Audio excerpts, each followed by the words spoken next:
Sure. Yeah. All right. Well, welcome everyone. I'm Michael Naylor, and I'm the director of the Maine Enneagram Center for Transformation and Wellbeing. And I've been a part of these Enneagram interviews for a little over 3 years, and I've always found them to be so informative in terms of deepening my understanding of how human beings operate within their inherited patterns. And so I'm here today with John Amen, and I probably missed that, but it's close enough. And anyway, he is from a similar ancestral Enneagram line of the Type 4s, which is, as you all know, is unique and original no matter what. And he's going to share with us his journey, what it's been like for him, what he's had to transform, and where the challenges are. So great to have you here, John, and just good to be with you, and looking forward to your wisdom and all that you've learned on this journey. So maybe Good to be here, Michael. Yeah, thank yeah, you. yeah, and so maybe say a little bit about how you have about how you learned about the Enneagram, and then just as how it sort of progressed for you, and how it took your attention, how you started working with it, and all of that. Sure. Yeah. Um, yeah, I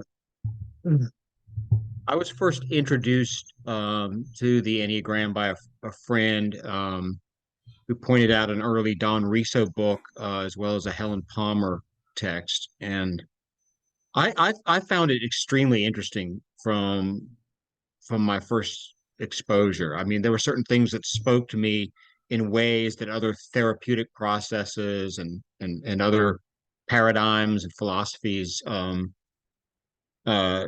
didn't address as directly. And so yeah, I think it's been a huge uh help over the years. I mean, there have been times when I've been really immersed in it, studying a lot, working with it very diligently. My wife and I taught Enneagram workshops at one point. Mm. Then there've been other times where I focused on other things, but even then, it's always been a lens that I've been able to, work with and see patterns in myself and maybe other people that have been important. Mm. It's certainly been a helpful relational tool too. My wife and I use it quite a bit in our own relationship, and it actually helped to language some of the dynamics between us Mhm. that other approaches didn't quite get the nuances of, Yeah. particularly around the instinctive drivers. Okay. Well, Yeah. maybe start with you know, what was it like to learn about your type, and what sort of opened up for you, from that first discovery. Yeah. Um, well, I mean, I think to see or to recognize this that for drive for individuality. Um, I think that was helpful for sure to see that, to see how important that is, the drive for that. Mm. Um, Over the years, I'd like to think that's loosened a bit, or can just sort of happen organically. It doesn't have to be an agenda per se. Uh-huh. Um, Mhm. but um, but yeah, I can certainly see that. The piece around envy, I think, is huge. Um, Well, I wonder yeah, that if you could uh, give some examples of how envy has operated in you. Yeah. Well, I mean, I think it's a big trigger. I mean, I can see so much around. I mean, anything could happen. I mean, I tend to think of it in work contexts. It seems to come up particularly, maybe. I don't know. It could be as simple as something not working out the the way I wanted it to. And then there's sort of a feeling of loss, like a loss of self, a loss of identity, Hmm. um, a destabilization. And then there's this sort of competitive impulse that kicks in to do whatever to try to restore that. Hmm. And it's all coming out of I think it is coming out of a kind of envy or a sense of like, yeah, not wanting to be eclipsed in some way. Yeah. Um, and I think that's been I mean, I mean, I can sort of have a humor about it at this point, but I think that's Mhm. been a pretty big dynamic. And of course, you could say that there's certain gifts to that. I mean, I'm nothing if not motivated, you know, but at, but at the same time, to have that be such a strong motivation Mm. makes for a lot of up and down, a lot of sort of like almost what I'd call a kind of bipolar dynamic, Mhm. you Yeah. know? Well, I notice for me that just out of the blue, something can happen, and I can feel a surge of envy. Like Yeah. they have something I don't have, and it doesn't make a lot of logical sense. But it could be as small as somebody drives by in a car, and something in my programming compares me to them, and then I feel almost heartbroken, like they have it and I don't, and sad, and then that will turn. Um, I'll try, just automatically try to reverse it. They're idiots, and whatever they have is nothing, Right. and can go into a little kind of burrow down into my soul. And if I'm awake, I notice, I've only seen this movie 5 times today. I don't really have to watch it again. But if I'm not, I get sucked into the movie, and then I'm fighting demons in my imagination. So uh, it's not as definitely not as bad as it used to be. But there are days where it just seems to it's like my inner critic just sends the envy movie across more than once, Hmm. and I'm going, oh my gosh, what's going on here? So, and there is Hmm. something about comparison and kind of a feeling of an aggressive response to it, because it's painful. I notice it. It feels painful, and it sort of puts me in attack mode in a certain way. So, um, Yeah, I think so. And it's interesting because I know we've talked about this before, but it's not the same as jealousy. Um, it's not even really that I'm wanting the thing that they have, which would to me jealousy is more like that. It's more that somehow it's like a bigger leap. It's like somehow whatever I'm observing in this person indicates that they somehow their life has come to fruition. yes, yes, Like they're somehow they are in their life and actualized. And obviously that's a huge projection, but I mean, yeah, yeah, but there's somehow they've arrived, so to speak, yeah. and I have not. And that's the comparison and the thing itself, the materials or whatever it might be, the accomplishment usually for me, the accomplishment is just a kind of vehicle for that deeper dynamic. Yeah, that's a great observation.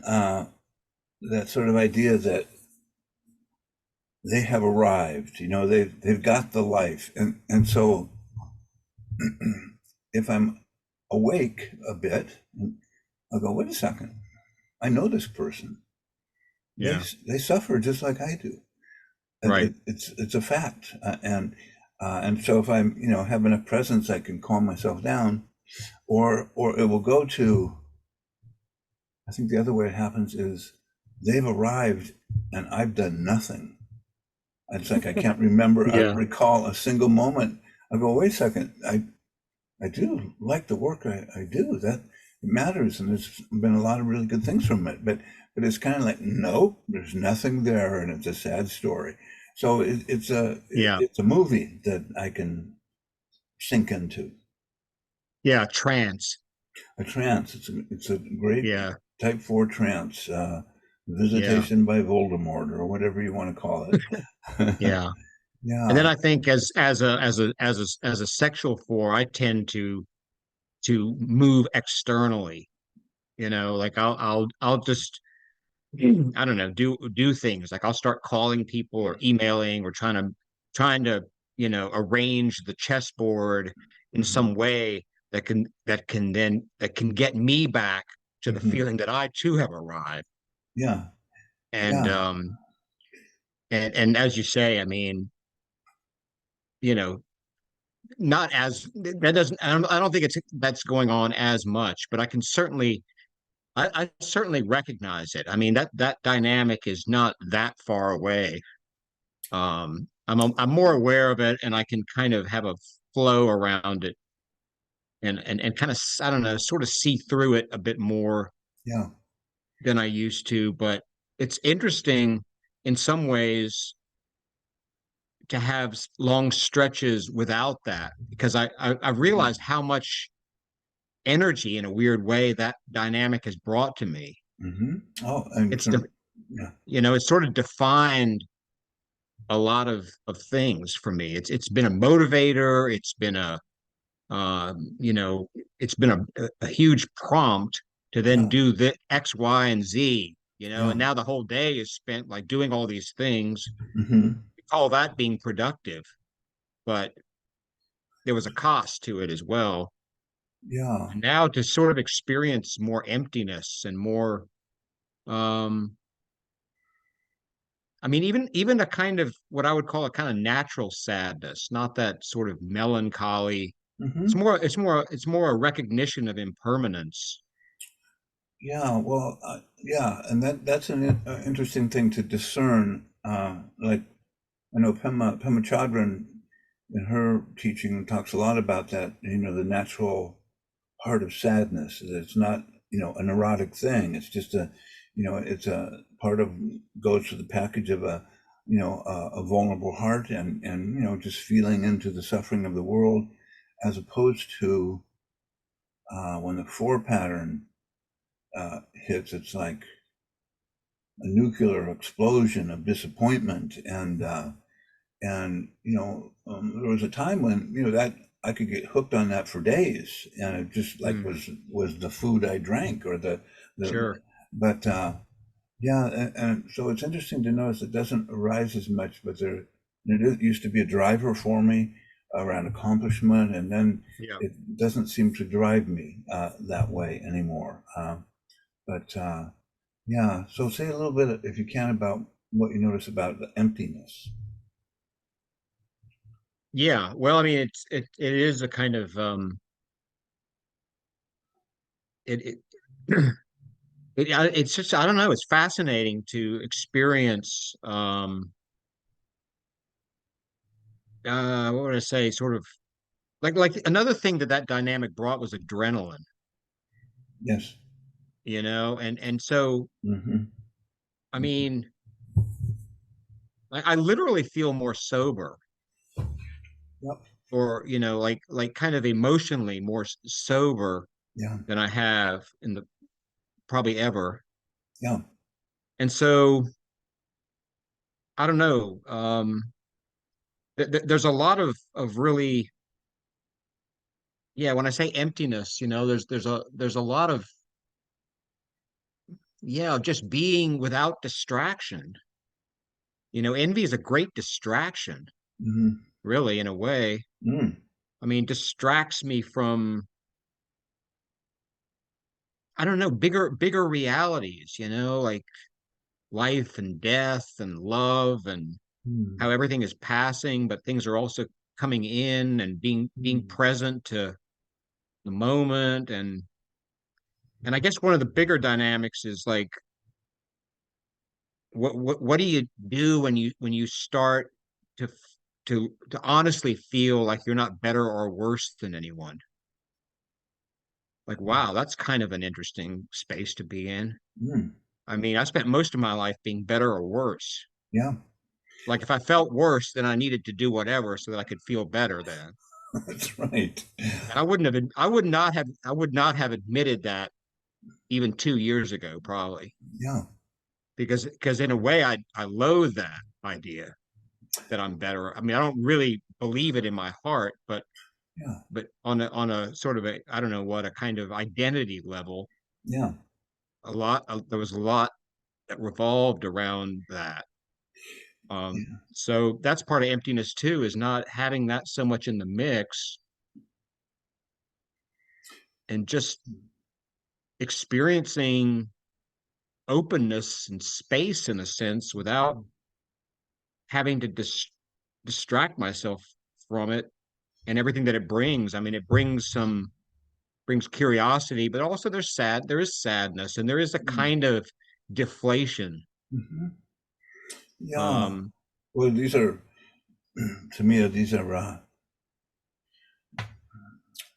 certainly a more subtle experiences that I've, encountered. And one of the things I noticed is that when I first started feeling emptiness, it kind of freaked me out. Like, oh my God, I'm feeling this emptiness. And my mentor said, okay, don't build a cathedral to it. It's just a state. And yeah, everything comes out of the emptiness. So try to relax and be with it and feel it. There's a kind of quality of pain to it, and a sort of also at first a sense of loss of identity. Uh, like, okay, I'm none of those things I attach myself to. Who am I? And then you mentioned something about not being above or below anyone, and that to me has felt like kind of that's where equanimity, where I start feeling a sense of a grounded connectivity with people, which is really delightful because most of my life I didn't feel that. I was, always wavering. I'm no good. I got to be better. Who know what that means? But it was a unconscious, certainly plot line that I was driven by. But that's so much quieter, and so I'm grateful for that. And and I don't know where it came from, just sort of out of the mystery, all of a sudden not feeling, that drivenness of maybe you could say less healthy parts yeah, patterns in my life. So yeah, so sometimes the motivation, it's like what used to motivate me to do accomplish things is very different. I don't have the same driver, and that's a little bit strange. It's like a transition. I can do it or not, and there's something brewing on another level that's new to me. So I'm just trying to navigate it. So anyway, yeah, right. Like, what do you, yeah, I know just to sort of be engaged, but without these, I mean, like, ambition, I guess is a nice way to put it. yeah, yeah. Although it felt even more loaded than that a lot of times. Yeah, Um, and that's sort of for me, it was comparing my skill to somebody else's in my imagination and failing or succeeding. It was never stable, of course, but right. that seems to have almost disappeared on a certain level. Yeah. So, yeah, so that's interesting. It's sort of like we're talking about sort of the journey down and in as we unpack envy, and then it goes to this and this and this, and so it's just great. We'll have to create a map book for the fours, and as it gets weirder, we can say, Yeah. oh yeah, Yeah. we've been hanging here for 2 years, and we don't know what the hell we're doing, so relax. Right. Yeah. Right. So Well, I do think, go ahead. so you mentioned something in the beginning around individuality, being an individual, being original, something like that. Like, well, how was that? How did you notice that when growing up, high school, afterwards, as a kid? Was it alive? When did you begin to notice it, and how did it drive you? Well, again, I mean, I think that that concept, I probably, I mean, when I first encountered the Enneagram, I think I was introduced to that concept. I mean, I knew that I mean, I think even before that, I probably knew that I was somehow, driven to be my own person, or sort of rebellious, or things like that. In hindsight, I can certainly see how wanting to be an individual was in the mix from very early on. The way I dressed, I mean, Mhm. this kind of like I probably got into writing poetry and playing music Mm. early teens. Well, actually, writing was much earlier than that, but music probably teens. There was always this sense of like kind of I was pretty identified with the creative process, and I think I sort of wore it like a kind of badge in a way. Mhm. Mhm. This is who I am, kind of, Mhm. um, and that term, I always think it's so funny, but that whole idea of the tragic romantic, that Mhm. that was pretty apt for Mhm. me as a kid and into my 20s for sure. Yeah. Um, but yeah, I mean, I think and then even as I got older, it's a little more it's not quite as overt, but um I really think a lot of times it was interesting because I have a lot of or several type three friends that we when I talk, and I Mhm. can see how it was interesting because a couple of them said, "Well, you seem like you're pretty driven to achieve. I mean, you seem like you have that going on." And I've thought about it a lot, but for me, I can really clearly say now that achievement has been a vehicle by which to assert individuality. Mhm. It has not been like I have not pursued achievement in and of itself. I have pursued uh, a kind of projection of individuality Mhm. via trying to achieve this or that. Yeah. Yeah. Well, that's And that's that's interesting. I know for me, when I look back, I can see that there was this way that I was always trying to establish that I was a little bit different than you. yeah, And if I met somebody who was sort of different the way I was, I did not like those people. Like, you're out of here. We're not yeah, playing. You're taking up my space. But it was like an mm, unconscious drive to promote some kind of sense of my uniqueness. And I think, though, underneath it was actually a genuine wish to discover, what my particular gifts were. But on the surface, there's a lot of stuff in the way of that, which is, hmm, promotion, see me as the right. creative one. And Sort of yeah, campaign going on. Yeah. yeah. Just a little like flashcard there, like, I don't dress, just little nuanced things. And I laugh today because um, I'm, I used to go to pretty careful extremes to make sure I looked different, dressed Yeah. different. But, now I'm just kind of like a boring person that was, just look like somebody you'd find on the golf course putting on the I know, green. now I'm just wearing a green regular shirt, No. Just and blue ordinary. jeans. Yeah, Yeah. yeah, yeah. Yeah.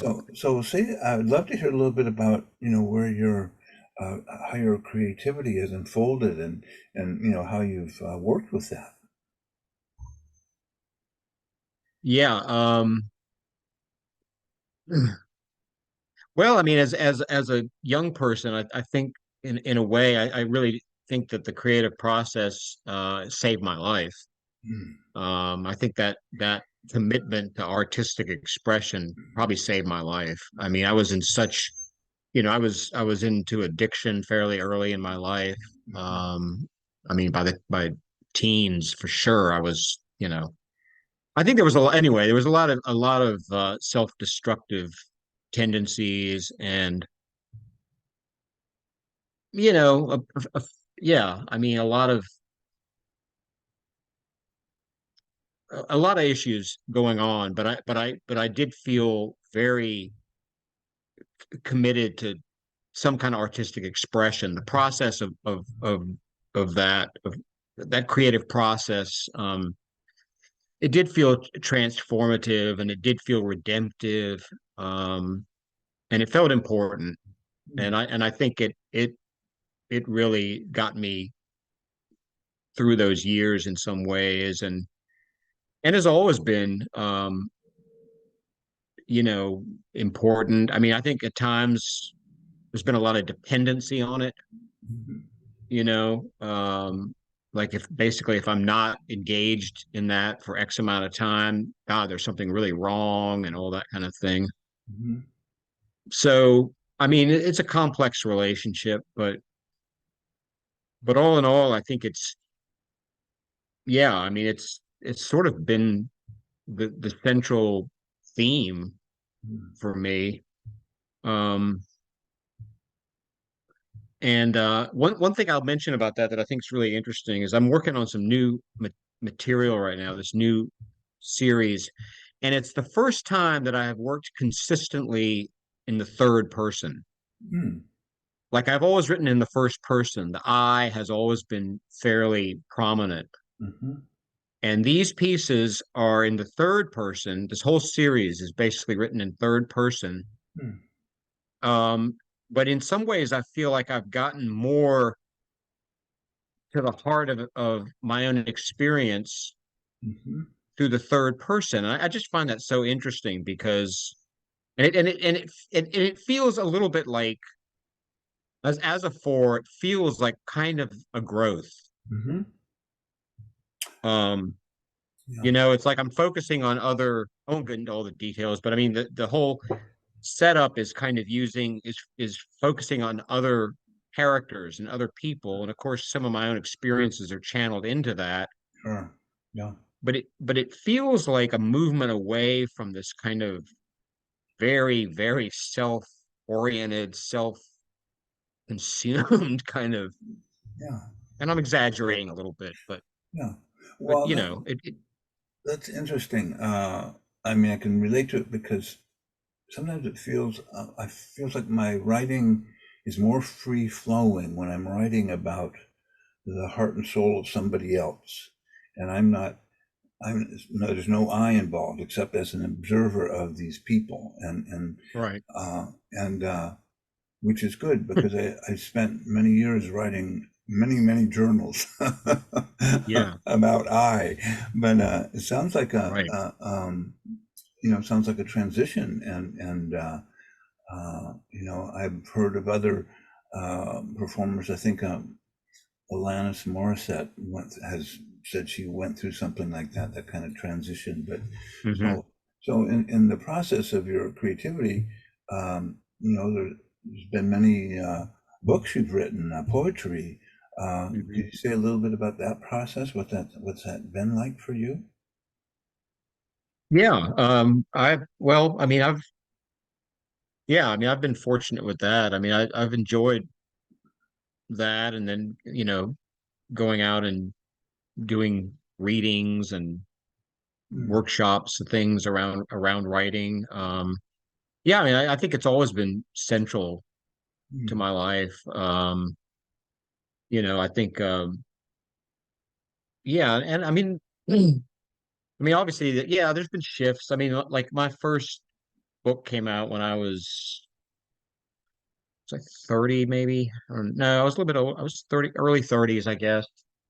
And I think it was very, I mean, I'm just looking at this now through this lens, but I mean, Hmm. there's different ways, obviously, to look at it, but I can see how the connection to personal suffering and the story around family origin. I mean, these are like classic four Hmm. themes Hmm. as far as I can tell. Yeah. Yeah. I can see how that early work was very aligned with that. And it was good. I mean, I still kind of like the voice that I encounter with that. I Hmm. think some of that content seems like a different person when I read it now, Hmm. Hmm. but yeah, just a lot around family, some of those things. But but I think things have broadened. I mean, I had a series where I really focused on my relationship with my wife, and it was actually Hmm. more around her and my um our relationship and different dynamics. Yeah, I think it's always, I mean, that's been a primary reflection of what my experience is. So I mean, some of these pieces now, I mean, real quickly without getting too into it, I'm kind of reimagining various historical figures, but I'm imagining alternate lives, and it's sort of like after their heyday. Mm-hmm. So, like there's all these different people. There's rock musicians, the Buddha, Mm-hmm. um, Oh, interesting. Jesus, Mm-hmm. just all these folks, but there's just kind of so it's like a study of what life might be like after the hoopla, That's great. Interesting. which is kind of like after what we're talking about with the adrenaline and all that. So, Yeah. um, Yeah. yeah, it's interesting exploration, but it's connected to my own experience, but it feels like it's broader than that through that third person framework. Yeah. And well, interesting. One of the assignments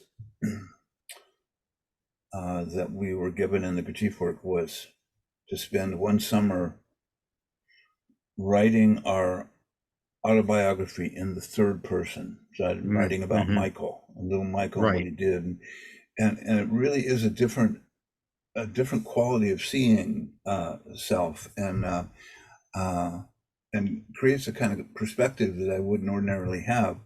And but and I know when Don and Russ wrote Wisdom of the Enneagram, that was one of the suggested things to do, was to write your history in the third person. But the thing I notice about the four pattern, and I know you know this too, is that there's this sense of kind of autobiographical Mm-hmm. reflections from a lot Mm-hmm. of different angles, so that you get sort of the personal in the moment, in the person's experience of mom, dad, whatever, and that tends to tie into sort of universal experiences of people. It kind of broadens out to everybody else. I think Leonard Cohen did that kind of work. Mm-hmm. Mm-hmm.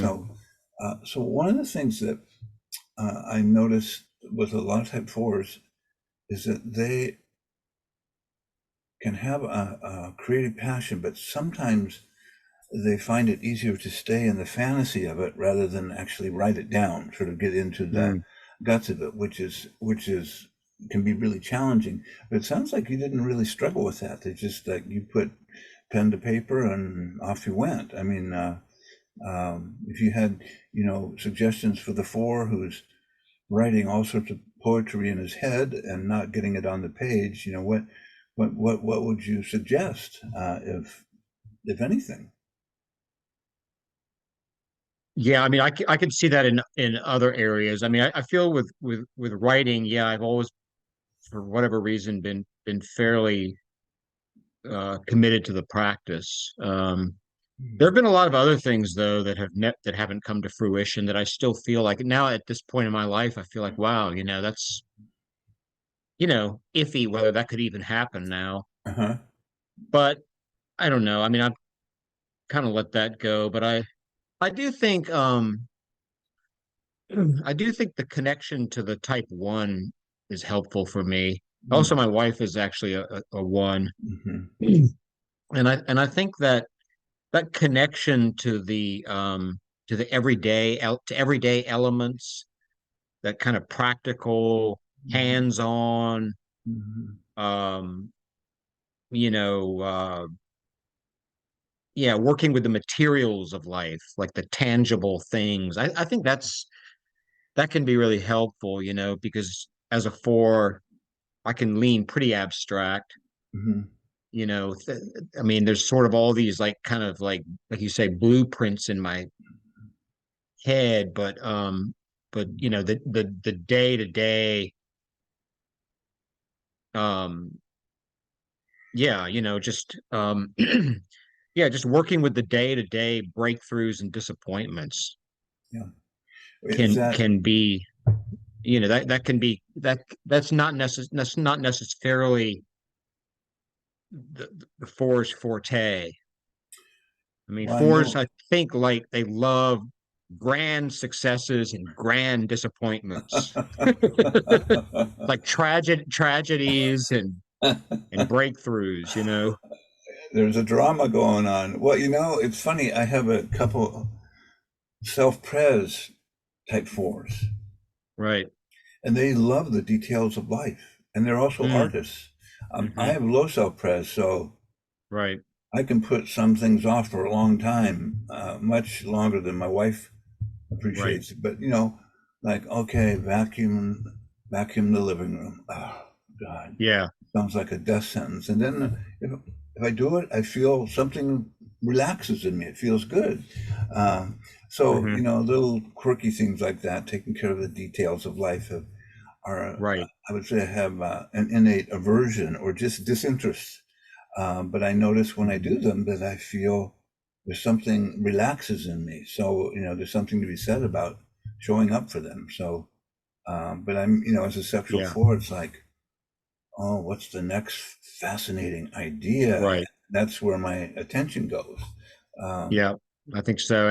So, in terms of the right, like you were saying, if somebody is not like they've got a lot of these ideas, but they're not writing them down, it's just that whole thing of like, practicing scales is not like yeah, to use the music analogy. I mean, just practicing scales is not where the four, and particularly a sexual four, yeah. goes. Interestingly enough, I was mentioning how the Enneagram has helped my wife and me so much. That dynamic around our instinctive configuration, that was a game changer when we learned that I had high sexual, low self-pres, and Hmm. she was the opposite of that. Oh, interesting. That changed everything. I mean, we had uh, a language and a lens, and it was just absolutely all of a sudden we were able to navigate Hmm. this dynamic that we could not quite get to the bottom of.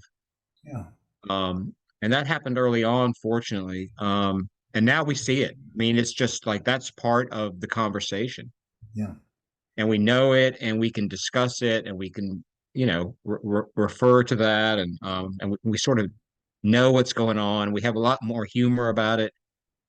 That's awesome. Um, And so that, for example, is one thing. The Enneagram, it was huge. yeah. And so do you find, or have you found that you both sort of help each other grow in the area of the less dominant instinct, that there's a way Yes, you become teachers for each other? I think so. Yep, Yeah, I yeah, do.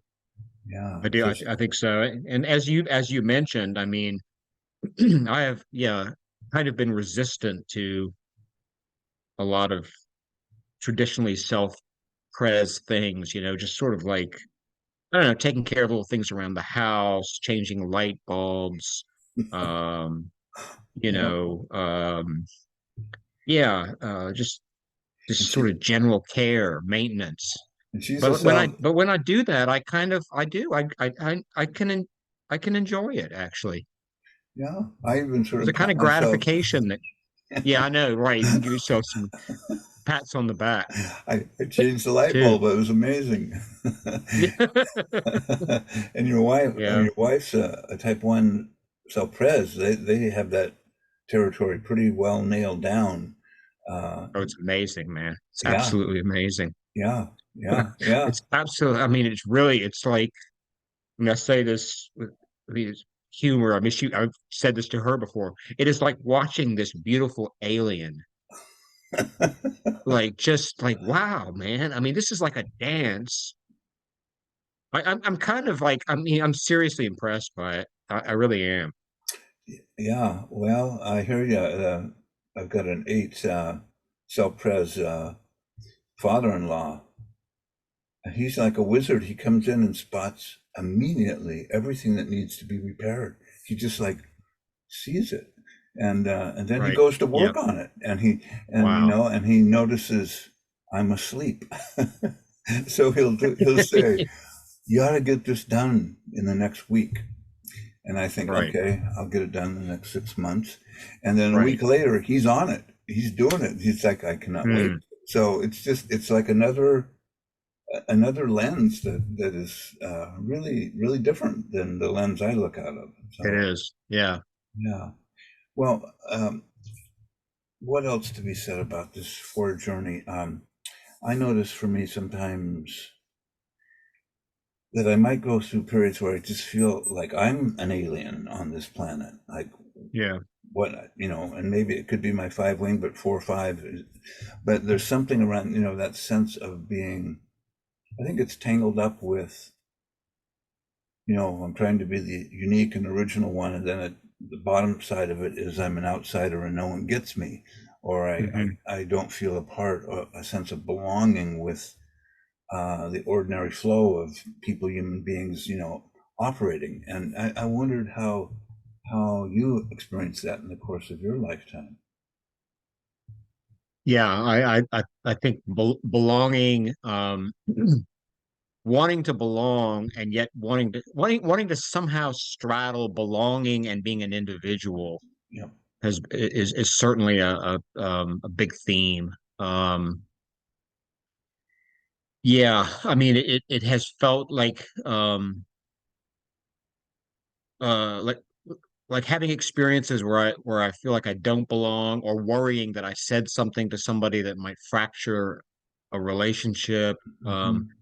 Those are pretty pressing for Mm-hmm. me. Mm-hmm. At the same time, um, I have sometimes felt like I don't, it's that whole not wanting to be too boxed in, or Mm-hmm. yeah, I think there's some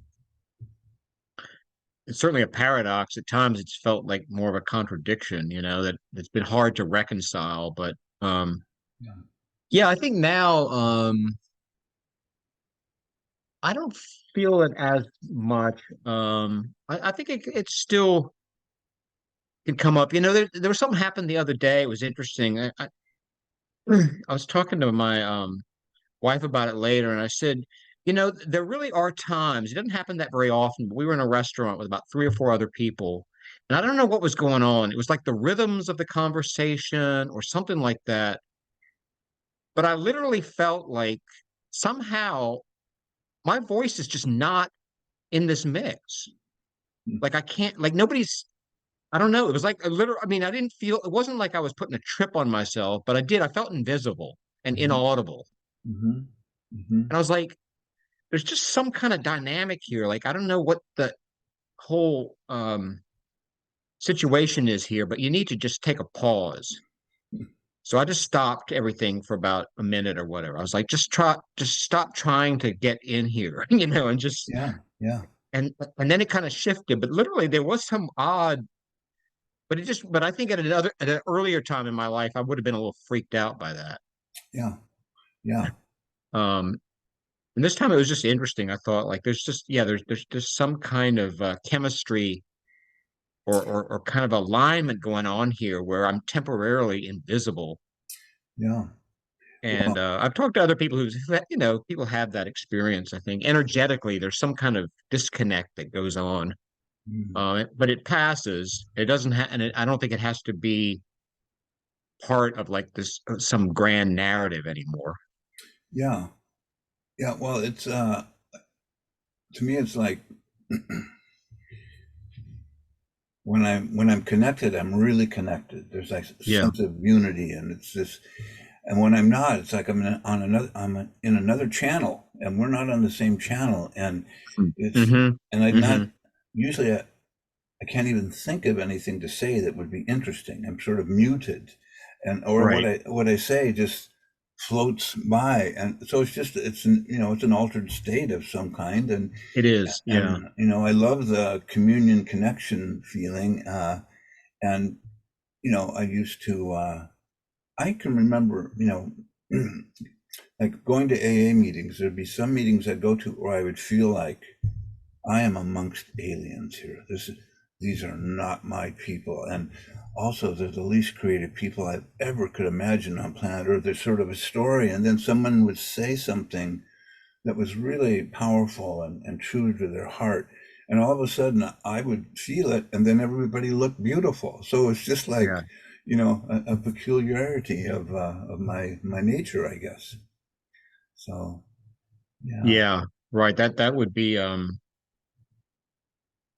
yeah, right. The whole yeah, connection I know seems very powerful. I mean, it can almost be blinding in a way, you know.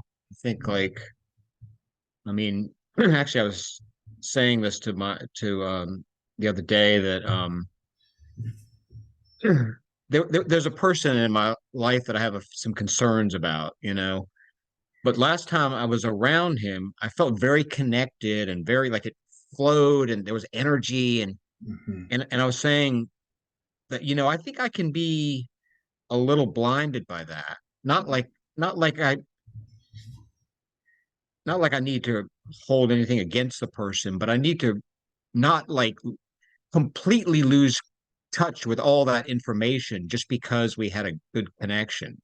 Oh, okay. It's kind of You know almost what I mean? it's almost like a drug hit where everything it Yeah. feels great, and then some of the Now we're practicality. soulmates kind of thing, you know? Yeah, yeah, yeah. You know, and it's like, well, I mean, yeah, it was it was good and you know and not to minimize that at all or have some other story that has to rule it out, but at the same time, you know, yeah, I think that can be almost like a sort of manipulation or something where you know you just have this great experience and then it kind of erases everything that is you know there's some legitimacy to the concerns. Well, I wonder. For me, there's something about, especially, well, through different parts of my life, where that sense of feeling that flow and that unity with someone was like a drug. Right. It's like, oh, and then it would. Now, this didn't work so well in my initial attempts to have relationships because I would have this, one of the words we use is infatuation, but it's a sense of merging, soulful Hmm. Hmm. love. It's transcendent. And then, down the road, I realize we're both really neurotic and we almost kill each other on a daily basis. But for a while, we get to Yeah. ride this wave until it pops. And so I think for myself, what I notice now is when I have that kind of unity, I'm more conscious of just being objective around it and not Yeah. completely drinking because there's something really satisfying about it, like a drug high. I remember when I Right. used to go to Enneagram Institute trainings. At the end of 5 days, I was like in bliss state, Hmm. Hmm. and then something would happen where somebody, I tend to put them on a pedestal, and then they would do something human, and I would just be shattered for a period of time. Like, how could Hmm. this happen? But it was my inflation.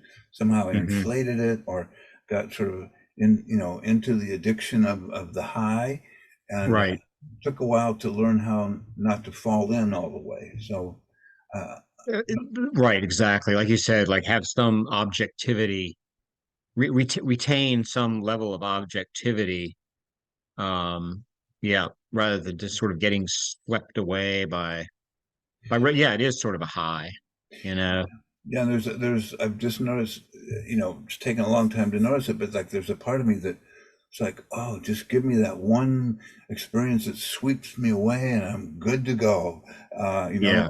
And it's just I don't that I think fours can be oriented that way, but other types too. Uh, especially the sexual types, I think might have Right. more predisposition to woo. There's the intensity, the real connection, which feels great. Then added to it might be my imagination of making it bigger.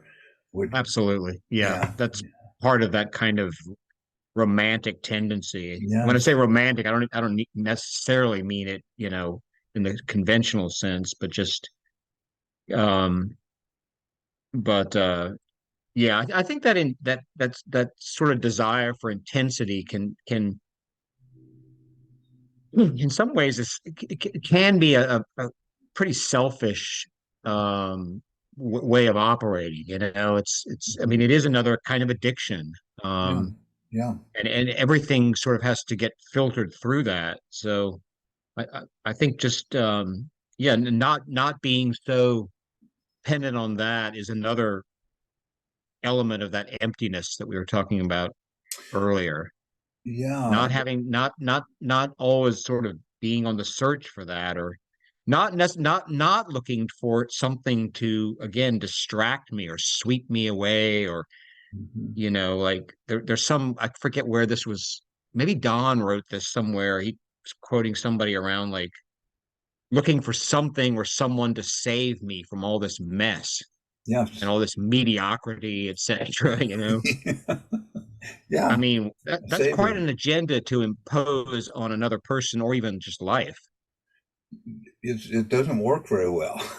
It doesn't, Uh, and but so it can be, the thing I notice around sometimes younger fours who haven't been uh, tortured with reality as long as I have, that it's such a powerful feeling of being mm, swept away by the mhm, mhm. person.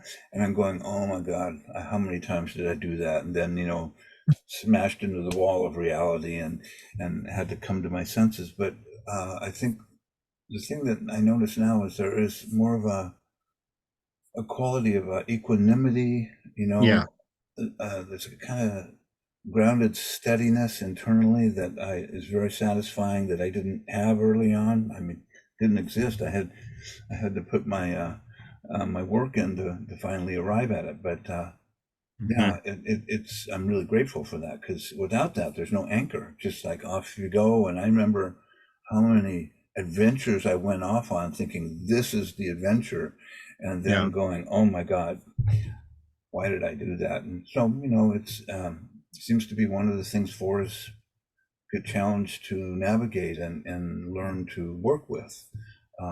So in the yeah, course of your journey, have there been any sort of spiritual processes, techniques, things that have helped you sort some of this stuff out so that you became more grounded and present? I mean, has there been spiritual practices or your writing? yeah.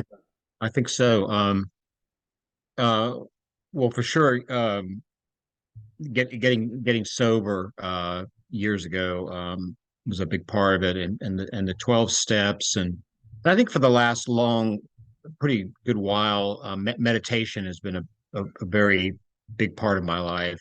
Consistent meditation practice, retreats from time to time, Yeah. um, involvement with a sangha. Mm.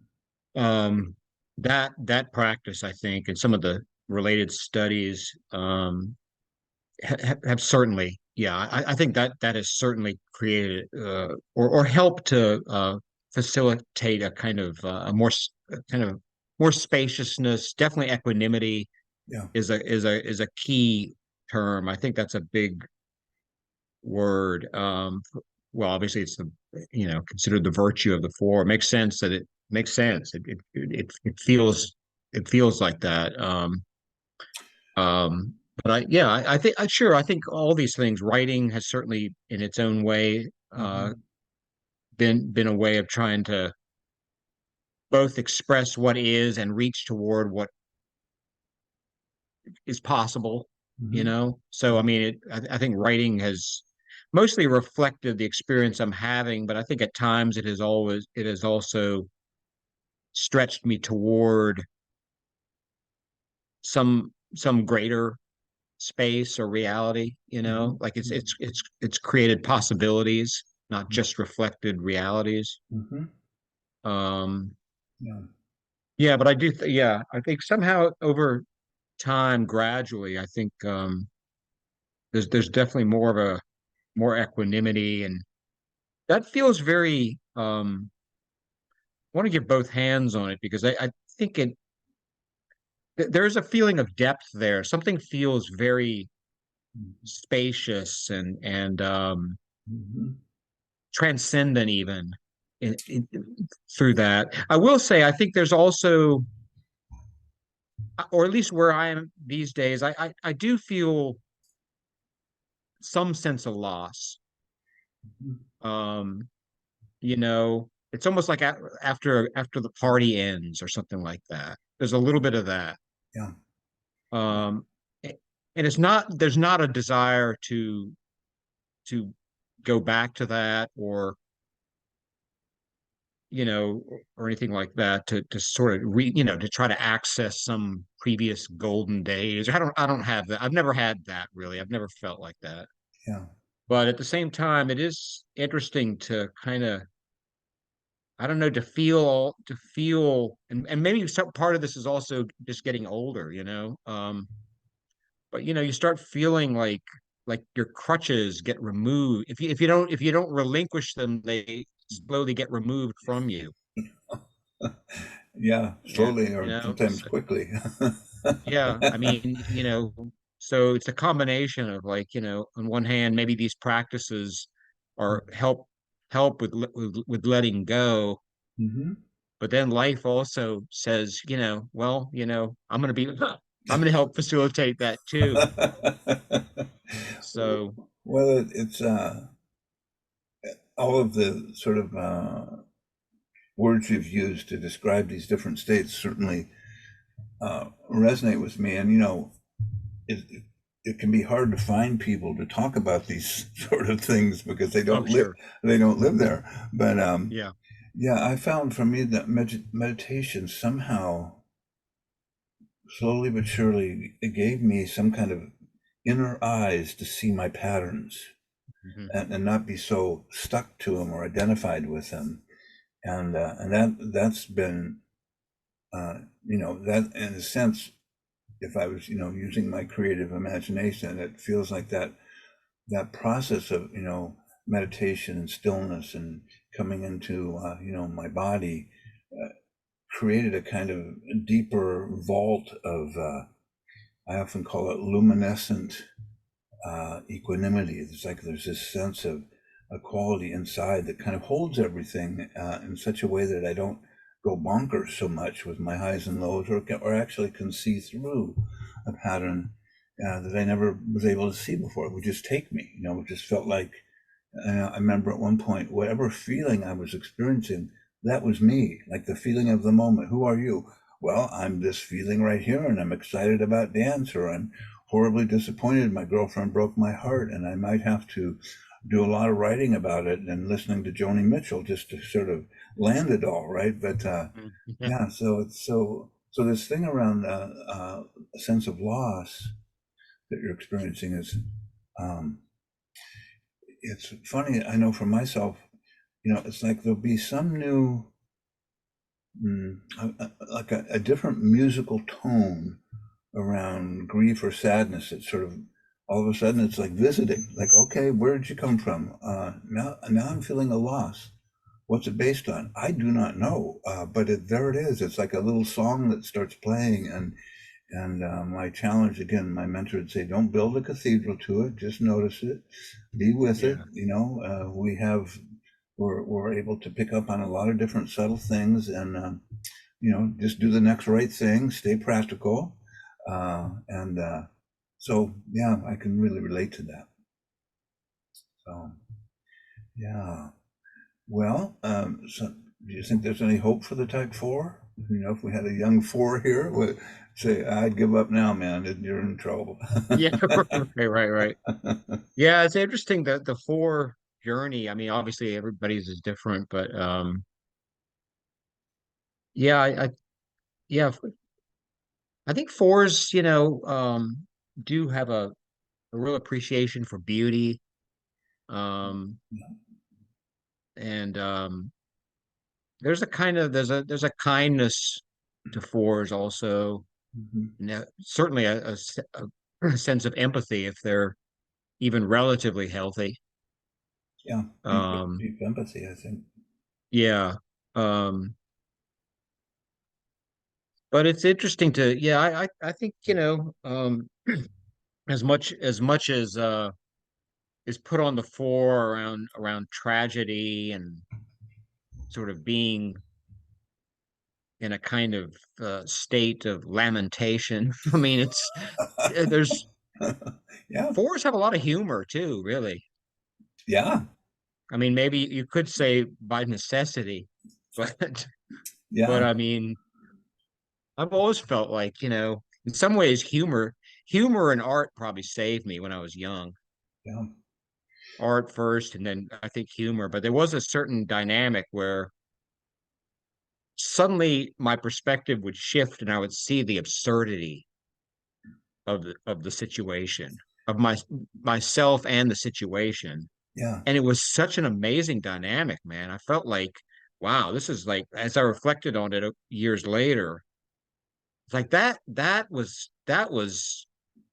a gift from somewhere yeah, yeah, because, if it had gone, if I had not had that sort of humorous break, God knows where things could have gone, but suddenly I would just be like, wow, I just would see it, yeah, the absurdity of it. absolutely. Yeah, I And mean, that grateful for that. yeah, well, it seems that the fours who don't get to that place really experience a lot of suffering. There's no relief, Yeah, and I think humor is huge for noticing just the madcap workings of my personality patterns are right. quite and quite hilarious. And if I don't take them too seriously, then I don't get as tortured or upset at other people around it. And I think there's something within my own recovery. Okay, so my first bottom line is I'm powerless over substances. Okay, and then other people, places, and things. That's true. I am. And then, oh, what about your patterns? Yeah, I'm pretty powerless over them too. I have to keep Yeah. working to actually get eyes to see them. So, but that I think coming to a place of really compassion for my patterns and not beating myself up for their existence in me. And one of the things that Pema Hmm. Chodron did a lot of work with was, developing unconditional kindness for your patterns, Mm, so that have that you see them with gentle eyes rather than initially as a four I would just like beat the crap out of myself and right. would just tighten everything. So that's been big for me. Yeah, I think, the depressive leanings can be quite a big thing for fours. It seems um particularly, younger I mean, that was true for me, and I think some of my younger friends who are fours, I do think, like certain practices, like you mentioned. Also, I mean, being involved with a good therapist can help a lot. Yeah. The catch is that I think somehow, and this was true for me, even though at times the space I was in was getting pretty dangerous, Hmm. there was a kind of infatuation with that space. Yeah. As bad as I may have felt on one hand, I also felt a real identification with that space and felt that somehow it distinguished me Hmm. from the rest of the world. It was sort of a badge of honor, even if it took me to the grave. Yep. And I think that in itself, that is almost like, I would say for myself, that at times that got to the level of delusion. Yep. And Well, fortunately, I was, well, part of that mix was addiction, and I was fortunate enough to get sober pretty young. yeah, And I think some of that started to loosen up just because I was committed to recovery. yeah, And if you're committed to recovery, you've got a lot of input happening, and things are coming at you that aren't supporting that way of yeah, being. yeah, yeah. Well, it's So, you that know, that whole idea that you're only going to be as comfortable as the company. I mean, you're only going to be as healthy as the company you keep. And getting in recovery, your script doesn't, isn't dominant. You're around these other mix of people, and but I think that the other thing that was a challenge for me was at some point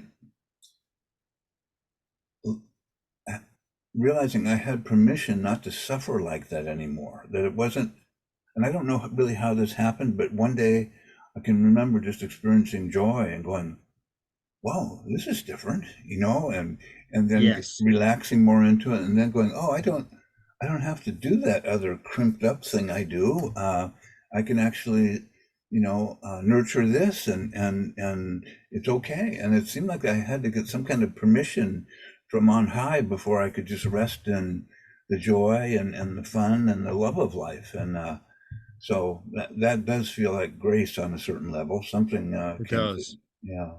So, well, I'm wondering, if you have anything that you would like to add that you haven't talked about yet. I have, just something that you wish you'd talked about.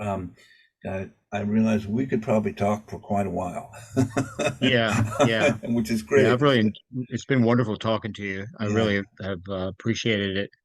Yeah, like I said, I'm sure we could keep talking. I don't know that I have a area or theme or whatever that I feel like we've haven't covered. I Yeah. think we've covered a good bit. So, um, but I do think around that joy piece, I too had an experience at one point where, um, yeah, I think well, I think first off, like joy was modeled when I was growing up in a way that seemed superficial to me. Hmm.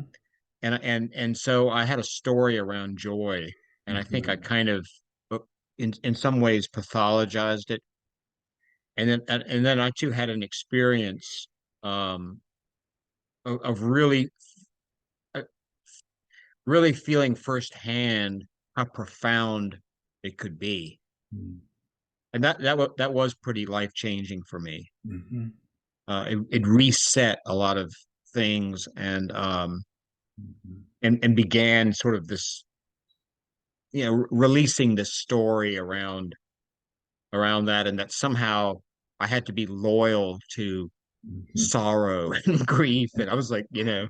sort of had to toe the line on these emotions and not betray like being a deeper person, or something like that. Yeah. Yeah. I I mean, completely. some of that Yeah. sounds pretty cliche, But it's real. I mean, that's but it is certainly. kind of real. Yeah, yeah, Yeah, I mean, it's nice to be able to see it today rather than be it and be in it. It's right. because it's so hypnotic. It's like, Yeah, who when I was caught in it, it just like all that stuff. This is my soul. I'm going for my soul. I'm not being like these other shallow people. right. I'm Yeah, I'm gonna find it. And so like joy would break up that story, and then like, well, who am I now? I don't have my insignia on my shirt that says I'm yeah, yeah, the yeah, sufferer. So yeah. Well, well, why don't we stop here for now? Just really a pleasure to visit with you, and just nice to talk with someone who has some of the similar inner journey paths, mm, and working out our delusions, and when we get caught in them, it's I think um, there's a book here around navigating the four pattern that we might hmm create for 25-year-olds so they don't have to suffer as hmm long as we did. But then again, maybe there's no speeding it up. You just go through it and yeah, go. you know right. Maybe there's no bypassing the initiations you have to go through. Yeah, Yeah, I think that's probably closer to the truth. So, yeah, yeah. Well, look, I'm gonna turn this off, and then but just want to thank you very much for being here yeah. and Thank your you. great conversation, and really authentic sharing. So, Mm.